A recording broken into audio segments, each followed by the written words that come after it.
Hello दोस्तों, welcome back to conceptual classes. आज जो है बीपीएससी 70th का जो प्री कैंसिल हुआ था एक पार्टिकुलर सेंटर पे, जिसको कि आज लिया गया है, तो उसके पेपर का आज हम लोग एनालिसिस करेंगे। क्योंकि ये पेपर इतना इजी है कि आप सोच नहीं सकते हैं।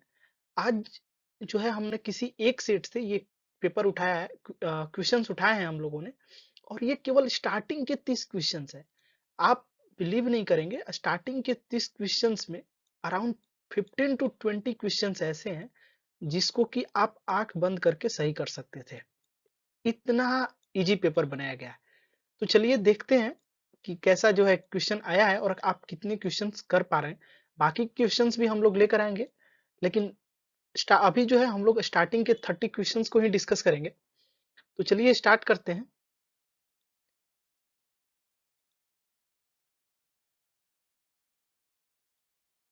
देखिए जो फर्स्ट क्वेश्चन है, हु लेड द चंपारण सत्याग्रह इन 1917। अब आप बताइए, आपको क्या लग रहा है, ये क्वेश्चन बीपीएससी के लायक क्वेश्चन है?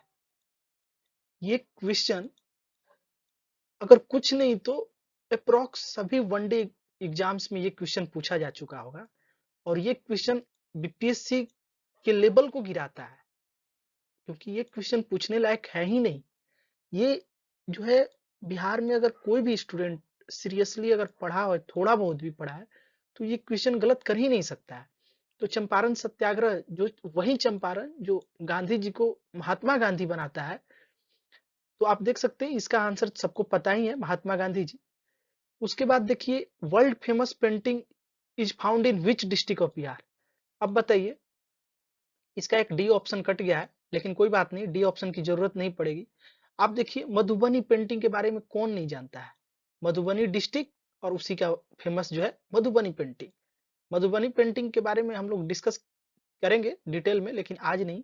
तो आप बताइए, ये क्वेश्चन जिसको कोई आइडिया नहीं है उसको भी पता है कि बिहार का एक फेमस पेंटिंग है मधुबनी पेंटिंग, तो वो भी इजिली इस क्वेश्चन को अटेम्प्ट कर सकता है। ठीक है। अब देखिए, ये जो क्वेश्चन है ना, tropic of cancer is passes through which state, इसको हम लोग करंट अफेयर्स में पूरी डिटेल में डिस्कस किए थे।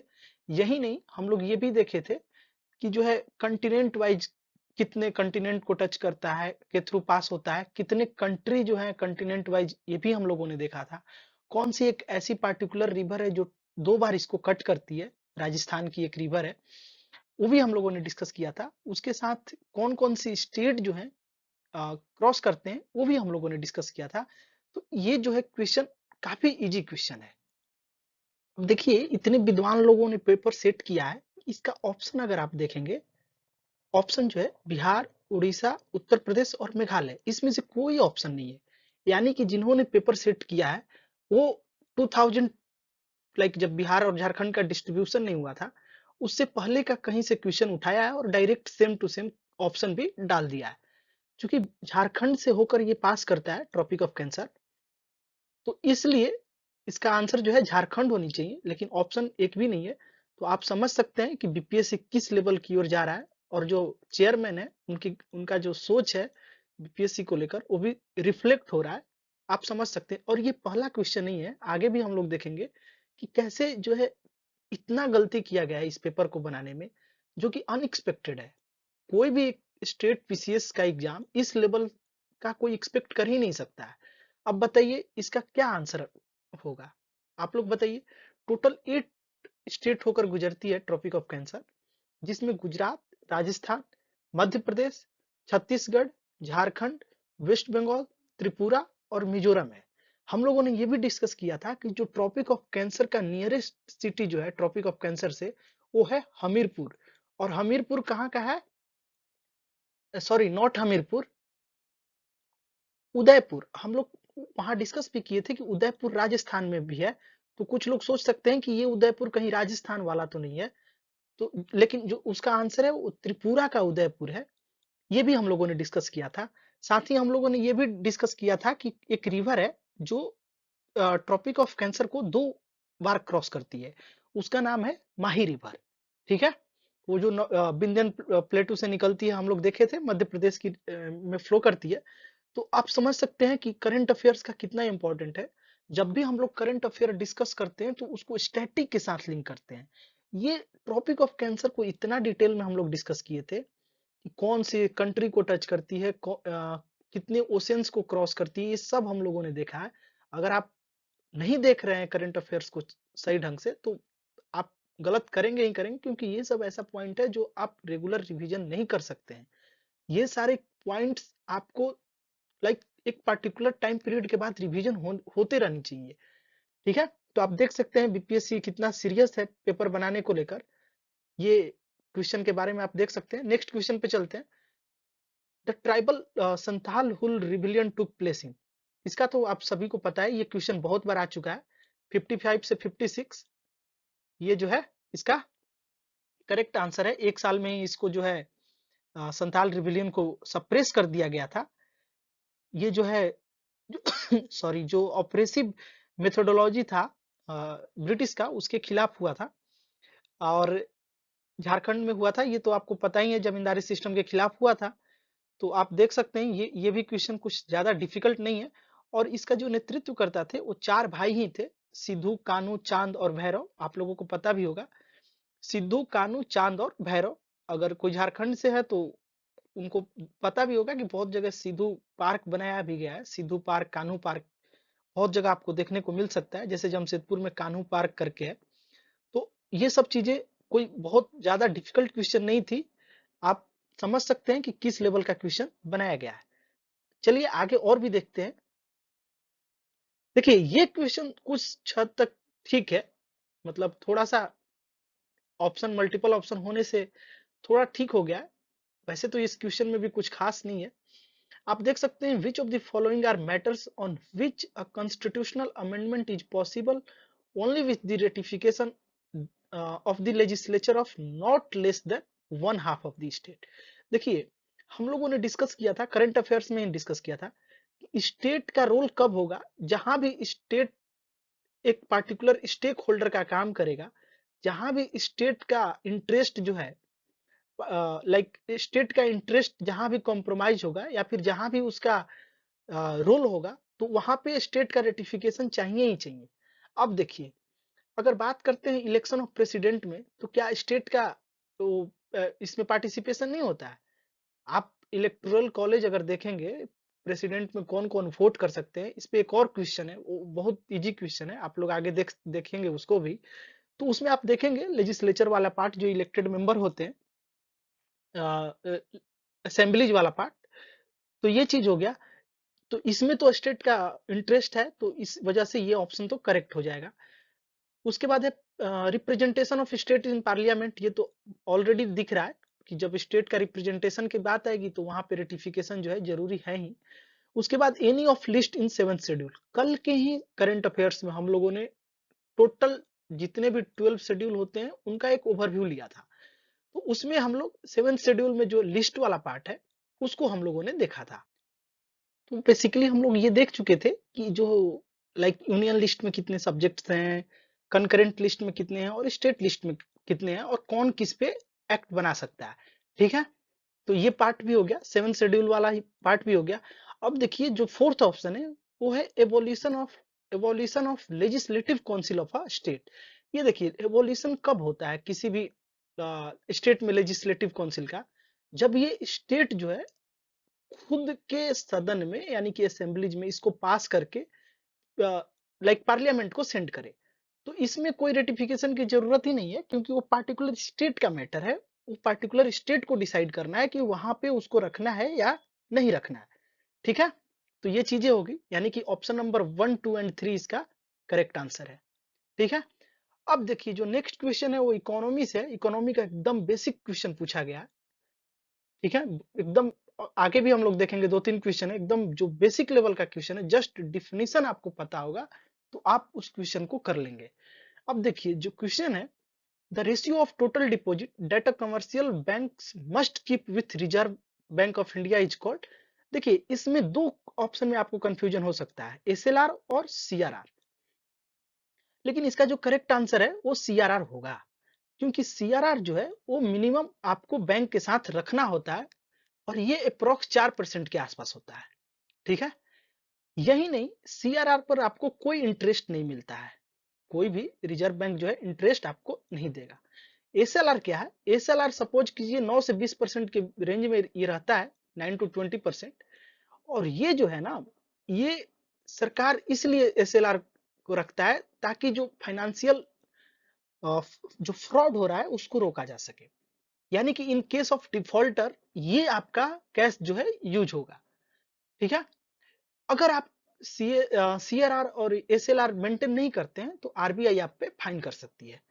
तो जो एसएलआर है उस पे आप 9 से 20% जो जितने भी डिपॉजिट है उसको एसएलआर के फॉर्म में रखना होता है। और ये एसएलआर से बेसिकली होता क्या है कि आपको गवर्नमेंट सिक्योरिटीज बाई करनी होती है, गवर्नमेंट सेक जिसको कि जीसेक भी हम लोग बोलते हैं, जीसेक बाई करनी होती है। और इस पे सरकार जो है आपको इंटरेस्ट देगी, समझ गए? जो सीआरआर है उस पे आपको कोई इंटरेस्ट रेट नहीं मिलेगा, लेकिन जो एसएलआर है उस पे आपको इंटरेस्ट रेट सरकार देगी, नॉट सरकार मतलब रिजर्व बैंक ऑफ इंडिया देगा। तो ये बेसिक डिफरेंस है दोनों के बीच। और ये दोनों जो है मेंटेन करना होता है किसी भी कमर्शियल बैंक को। तो अगर करेक्ट आंसर की बात करें तो वो हो जाएगा ऑप्शन नंबर सी। ठीक है, देख सकते हैं आप लोग क्या लेवल है। देखिए जो नेक्स्ट क्वेश्चन है, द टर्म जिले लाही was first used by Alauddin Khilji. सबको पता है ये खुद को एक नया लाइक एक नया धर्म स्टार्ट कर रिलीजन स्टार्ट करने की सोच रखते थे। तो अलाउद्दीन खिलजी जो है इसका करेक्ट आंसर हो जाएगा। अब देखिए sour test of vinegar is due to, ये सब क्या है यार? ये सब ऐसा क्वेश्चन पूछा गया है कि अगर किसी को लूसेंट भी कोई अगर पढ़ा हो ढंग से तो मतलब गलत हो ही नहीं सकता है। ये देखिए विनेगर जो है एसिटिक एसिड इसका आंसर होगा, जो कि ऑप्शन में नहीं है। तो आंसर हो जाएगा ऑप्शन नंबर डी। ये देखिए the speaker of Lok Sabha enjoy right to vote only in case of tie. आगे आगे पढ़ने की जरूरत ही नहीं है, यहीं पे ऑप्शन मारिए, सबको पता है। अगर आप नहीं भी पढ़े हैं तो अगर आप कभी प्रोसीडिंग देखे हो किसी भी असेंबलीज का या फिर पार्लियामेंट का, तो वहां यही होता है, जब भी टाई का केस आता है तभी स्पीकर आप जो है वोट करेंगे। और आप सोचिए ना, जब टाई की नौबत ही नहीं आ रही तो स्पीकर की वोटिंग की जरूरत क्या है? जब ऑलरेडी ये डिसाइड हो चुका है कि आप जो है लाइक कॉन्फिडेंस कोई भी गवर्नमेंट गेन की है या नहीं, तो फिर क्यों ही स्पीकर के रोल को यहाँ पे लाना है? तो ये जो है इसका ऑप्शन नंबर ए आंसर हो जाएगा।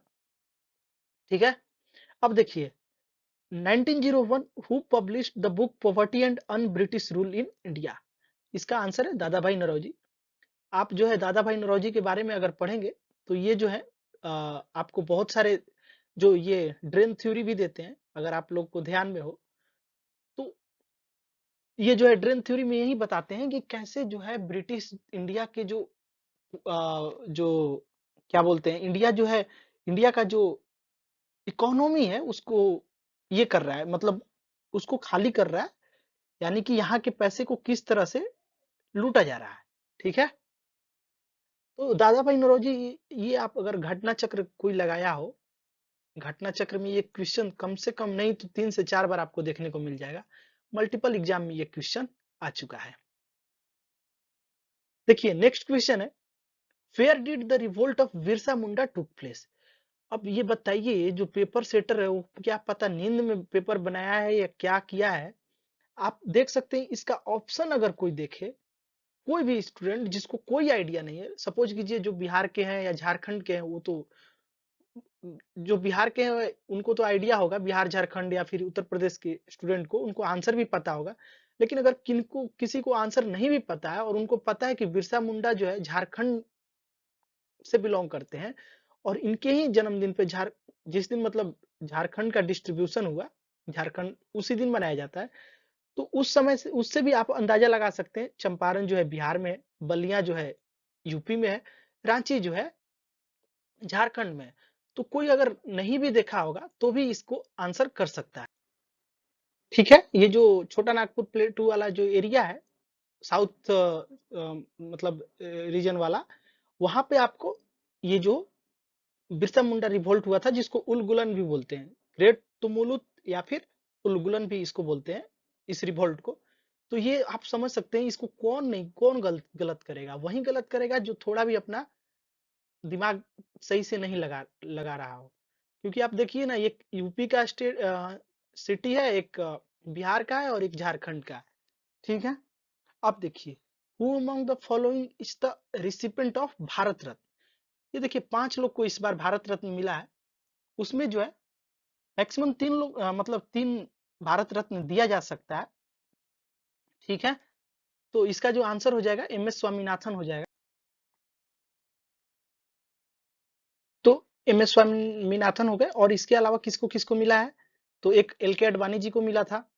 ठीक है। एल के अडवाणी के बाद आप जो किसान लीडर थे उनको भी मिला था। क्या नाम था उनका? चौधरी चरण सिंह जी। उनके बाद पीवी नरसिम्हा राव जी को मिला था। कर्पूरी ठाकुर जी को मिला था। तो मैक्सिमम जो अवार्ड इस पर गया है वो पॉलिटिसाइज हो गया है भारत रत्न का। आप देखेंगे एल के अडवाणी, कर्पूरी ठाकुर, ठीक है, पीवी नरसिम्हा राव, उसके बाद चरण सिंह जी, केवल एम एस स्वामीनाथन जी को, जो कि अलग फील्ड से आते हैं। बाकी आप देख सकते हैं ये 4 लोग जो हैं पॉलिटिकल बैकग्राउंड के थे। तो ये जो है 2024 में इन 5 लोगों को भारत रत्न दिया गया है। अब देखिए इसीरा टेस्ट इज रिलेटेड विथ, ये जो इसीरा टेस्ट होता है ये कलर ब्लाइंडनेस का टेस्ट होता है, जिसमें बेसिकली क्या होता है कि आपको एक बुक की तरह दिया जाएगा और उस बुक में मतलब डॉटेड डॉटेड कलर में कुछ वर्ड लिखा हुआ रहेगा। सपोज कीजिए यहाँ डॉट डॉट है, यहाँ टू लिखा हुआ है और आपको देखना है, पढ़ना है कि आप पढ़ पा रहे हैं कि नहीं। अगर आप नहीं पढ़ पा रहे हैं मतलब आपको कलर ब्लाइंडनेस है। ठीक है। ये देखिए बर्ड्स आर टिपिकली फाउंड। तो बर्ड्स कहाँ कहाँ पाया जाता है? एक तो लिप्स पे और दूसरा ब्रांचेज पे। ठीक है। अगर ऐसे जाए तो एक तो यहाँ पे आपको देखने को मिल जाएगा और दूसरा जो है लिप्स पे आपको देखने को मिल जाएगा। ठीक है। तो ऑप्शन नंबर ए इसका करेक्ट आंसर है।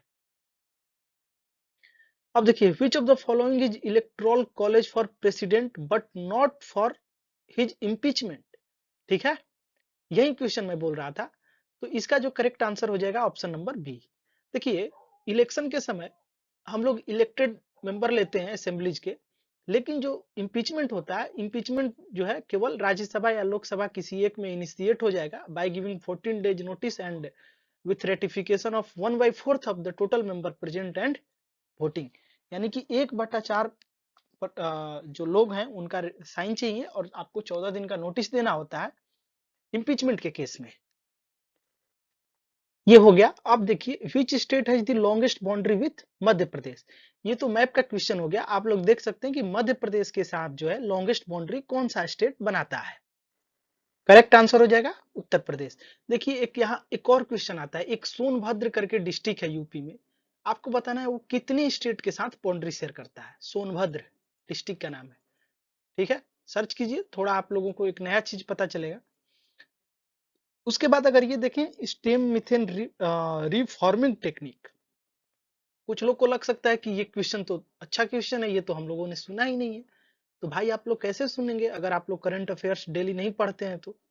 क्योंकि ये क्वेश्चन जो है आज से नहीं, पिछले 3 साल से, 3 से 4 साल से हर मंथ करंट अफेयर्स में आ रहा है। रीजन हमारी जो फोकस है वो जो ऑयल डिपेंडेंसी है उसको जो फॉरेन कंट्री पे हम लोग डिपेंडेंट है इंपोर्ट पे ऑयल के, तो उसको कम करने के लिए हम लोग रिन्यूएबल सोर्सेस का तलाश कर रहे हैं। रिन्यूएबल सोर्सेस में एक जो है हाइड्रोजन फ्यूल जो है, इस पे हम लोग जो है R&D कर रहे हैं हाइड्रोजन पे। तो जब भी हाइड्रोजन से रिलेटेड न्यूज आता है तो आपको उसमें बताया जाता है कि स्टेम मिथेन रिफॉर्मिंग टेक्निक क्या है। तो इससे जो है ग्रे हाइड्रोजन या फिर ब्लू हाइड्रोजन फॉर्म होता है। तो इसका जो आंसर हो जाएगा वो ग्रे हाइड्रोजन हो जाएगा। ठीक है। देखिए जो मैंने पहले बोला था, जो ऑप्शन गलत किया गया है पेपर बनाने में, ये फिर आपको यहाँ देखने को मिल जाएगा। इसमें है कि which article of Indian constitution deal with proclamation of in emergency. 3 article emergency को डील करता है। भाई आप बताओ, बताए नहीं हो कि फिनेंशियल इमरजेंसी चाहिए कि स्टेट इमरजेंसी चाहिए, नेशनल इमरजेंसी, कौन सी इमरजेंसी की बात कर रहे हो भाई? यहाँ आप तीनों ऑप्शन में दिए हो आर्टिकल आर्टिकल 365, 356। तो जो आर्टिकल 360 है वो आपका फाइनेंशियल इमरजेंसी हो गया, जो कभी नहीं लागू हुआ है भारत के केस में, फाइनेंशियल इमरजेंसी। आर्टिकल जो 365 है, ओके ओके ओके, इसको हटाइए। आर्टिकल 356 जो है, देखिए यहाँ देखिए 360 जो है, आर्टिकल 360 ये जो है डील करता है आपका फाइनेंशियल इमरजेंसी से, जो कि भारत में अब तक एक बार भी नहीं लागू हुआ है। उसके बाद अगर आर्टिकल 356 की बात करें, 356 तो ये जो है स्टेट इमरजेंसी से डील करता है। और आर्टिकल 352 की बात करें तो ये जो है नेशनल इमरजेंसी से डील करता है। तो आप सोच सकते हैं कि ऑप्शन कैसे फ्रेम किया गया है, किस नींद में ये जो पेपर को सेट किया गया है। भाई आपके पास इतना सफिशियंट टाइम मिला, री एग्जाम करा रहे हैं आप, इतना स्टूडेंट का प्रोटेस्ट चल रहा है, उसके बावजूद भी अगर आप ऐसी गलती कर रहे हैं तो आपको रिजाइन देकर गुजरात जाने की जरूरत है। जो चेयरमैन साहब हैं उनको रिजाइन देकर गुजरात चले जाना चाहिए, उनके बस की बात नहीं है बीपीएससी द्वारा एग्जाम कंडक्ट करा ले। इतना गिरा हुआ लेवल, लाइक ये पेपर तो किसी एग्जाम से हम लोग रिलेट भी नहीं कर सकते हैं, अगर कोई एग्जाम का रेफरेंस भी नहीं ले सकते हैं कि उसके लेवल का भी है ये पेपर।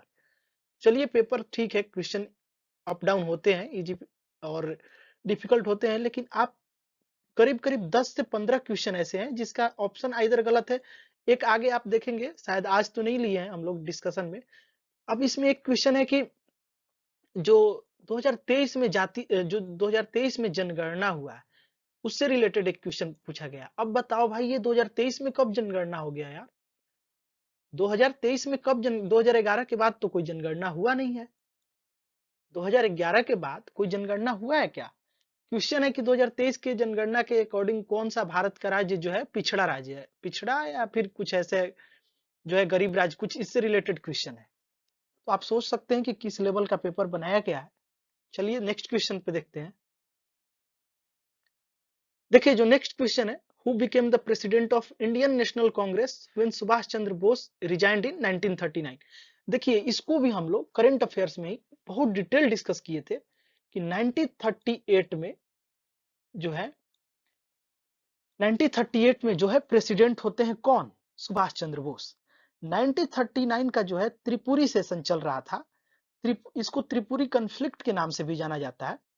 तो त्रिपुरी कन्फ्लिक्ट इसको इसलिए बोला गया क्योंकि गांधी जी जो थे वो चाहते थे कि पताभी सीतारमैया जो है उनके उम्मीदवार हों।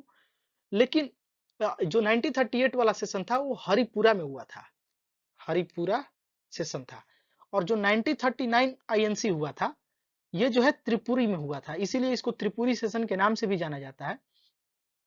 यहाँ पे जो है सुभाष चंद्र बोस जी चुनाव जीत जाते हैं, लेकिन उनके चुनाव जीतने के बाद गांधी जी बोलते हैं कि ये मेरा पर्सनल डिफीट है, और जिसके बाद जो है ये रिजाइन कर देते हैं क्योंकि गांधी जी चाहते थे कि पताभी सीतारमैया जो है, पताभी सीतारमैया उनके कैंडिडेट हो और उनको जो है प्रेसिडेंट बना दिया जाए।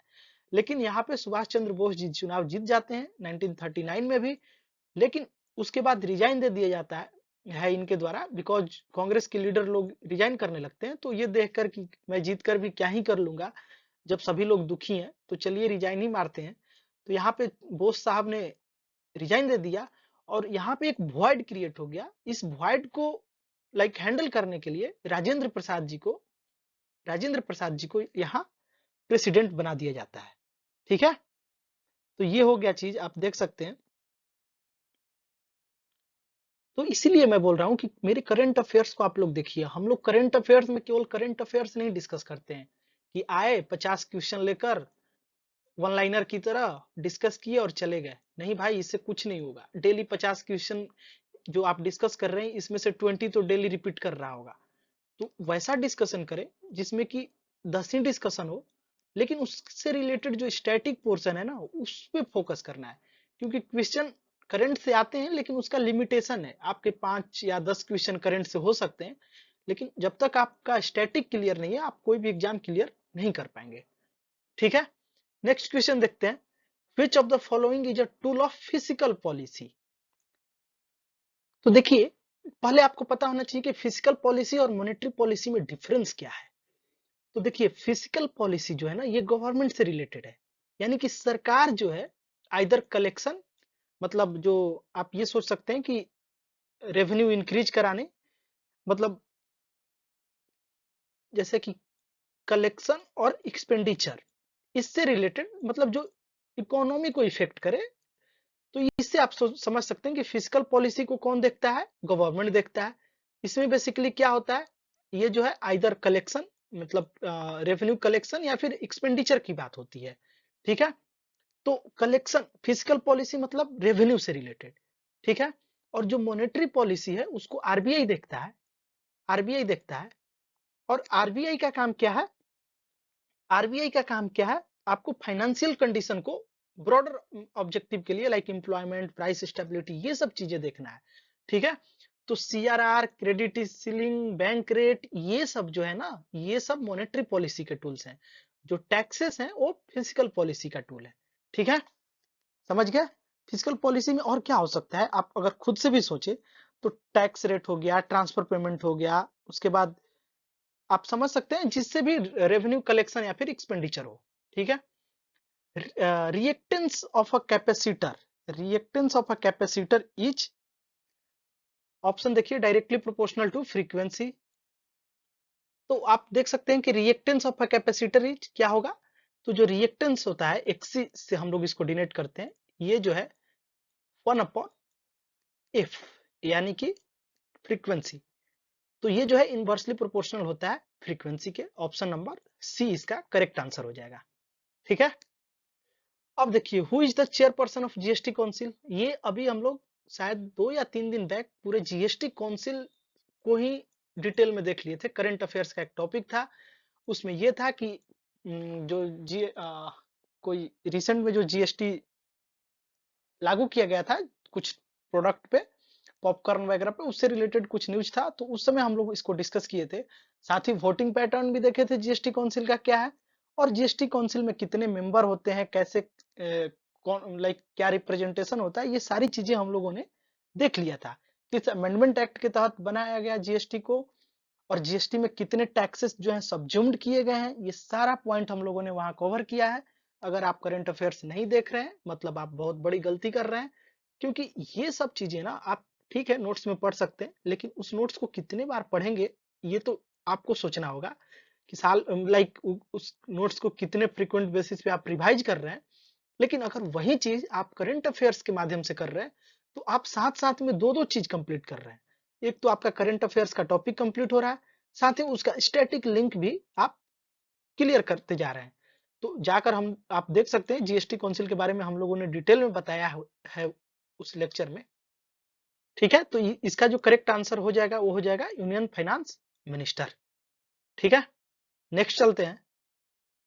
नेक्स्ट क्वेश्चन है, who was first Muslim president of INC.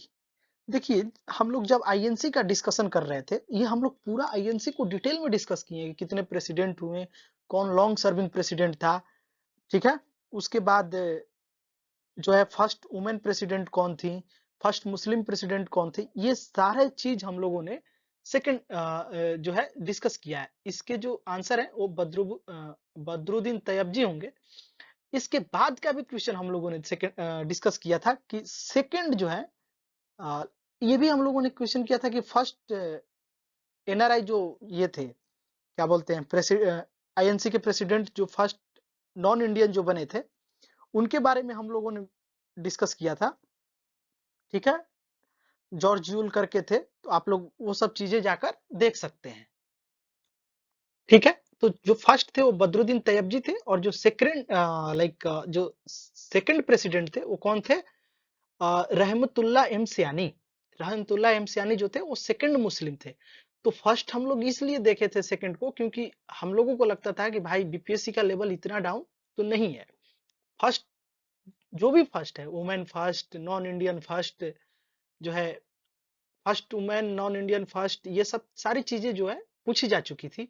इसीलिए हम लोगों ने कोशिश किया था कि सेकंड मुस्लिम को भी देख लेते हैं, और वहां पर हम लोगों ने देखा था कि सेकंड मुस्लिम प्रेसिडेंट जो थे वो रहमतुल्लाह एम सियानी थे आफ्टर बदरुद्दीन तैयबजी, ठीक है। अब नेक्स्ट क्वेश्चन देखते हैं। Match list one of leader with list two of their territory and select answer from the code given below. Kunwar Singh, आंख बंद करके आप जगदीशपुर जा सकते हैं। हजरत महल, लखनऊ। एक सेकेंड, ये अगर आप देखें ध्यान से तो कुंवर सिंह का ऑप्शन नंबर 3 कैसा पेपर बनाया गया है यार। अगर आप देखें तो ये तो लाइक फर्स्ट इंस्टांसेस में ही कोई टिक कर देगा। अगर किसी को इतना भी पता है कि कुंवर सिंह कहाँ से है, जगदीशपुर से है, तो वो तो हो गया ना काम, ठीक है। देख लीजिए, हजरत महल जो है लखनऊ, और खान बहादुर आपके बरेली, और मौलवी अहमदुल्ला फैजाबाद। ठीक है, तो ऑप्शन भी ढंग से नहीं बनाया गया, आप देख सकते हैं। तो चलिए आज हम लोगों ने जो भी बेसिक क्वेश्चन था 30 टॉप 30 में, लाइक स्टार्टिंग के 30 क्वेश्चन में जो क्वेश्चन इजी था उसको हम लोगों ने डिस्कस किया। बाकी के क्वेश्चंस भी हम लोग लेकर आ रहे हैं। देखिए इसमें हम लोग स्किप कौन सा पार्ट किए हैं, मैथ वाला पार्ट स्किप किए हैं। अगर मैथ से रिलेटेड कोई क्वेश्चन आया है तो स्किप किए, क्योंकि मैथ के पार्ट को डिस्कस करने का कोई अभी सेंस नहीं है, क्योंकि वो क्वेश्चन हो ही जाते हैं, 10 क्वेश्चन आते हैं और 10 इजी ही रहते हैं। उसके साथ साथ जो करंट अफेयर से क्वेश्चन है उसको भी कुछ देर के लिए हम लोगों ने इलिमिनेट किया है। कुछ कुछ क्वेश्चन जैसे कॉप 28 और कॉप 26, इस तरह से जो भी क्वेश्चन बने हैं। तो ठीक है, फिर आगे के क्वेश्चंस को हम लोग लेकर आ रहे हैं। तब तक आप लोग एनालाइज कीजिए और देखिए कि जो स्टूडेंट प्रोटेस्ट कर रहे थे क्या वो सही है। क्योंकि अगर आप नॉर्मलाइज किस बेसिस पे करेंगे, एक पेपर इतना इजी आ गया, इतना इजी पेपर जो कि लाइक एक्सपेक्टेड नहीं था, इतना लेवल बीपीएससी का कभी गिरा ही नहीं था, जो इस बार आपको देखने को मिल रहा है री एग्जाम में। तो ठीक है, चलिए देखते हैं क्या किया जाता है आगे। तब तक के लिए धन्यवाद, मिलते हैं नेक्स्ट वीडियो में।